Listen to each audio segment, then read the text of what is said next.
Hello, children. Today I bring to you a story called Little Red Riding Hood. I'm sure most of you must have heard of this story. For those who haven't, here it is. Once there was a girl who was called Little Red Riding Hood because she always wore a red hooded cloak. One day, her mother packed a basket of fruits and some food. She gave the basket to Little Red Riding Hood and said, "Your granny is sick. Give this basket to her, please.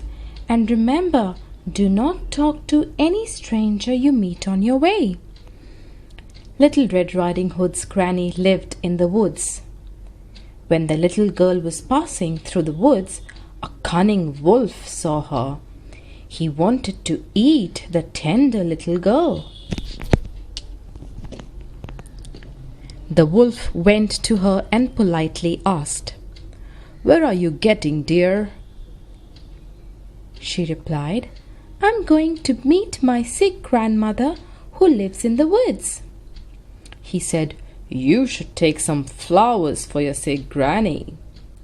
She thought that was a good idea and started to pick and pluck some flowers for her grandmother. In the meantime, the wolf took a shortcut and reached Granny's home. He knocked at the door. Granny asked, "Who is it?" The wicked wolf changed his voice and said, "Little Red Riding Hood, I have brought you some fruits and flowers." When Granny opened the door, the wolf swallowed her whole. Then he disguised himself as Granny, waited for the little girl. Little Red Riding Hood finally reached her granny's home. She knocked on the door and said, "Granny, I've come."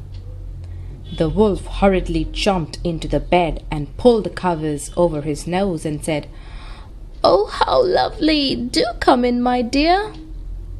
When Little Red Riding Hood entered the little cottage, she could hardly recognize her grandmother.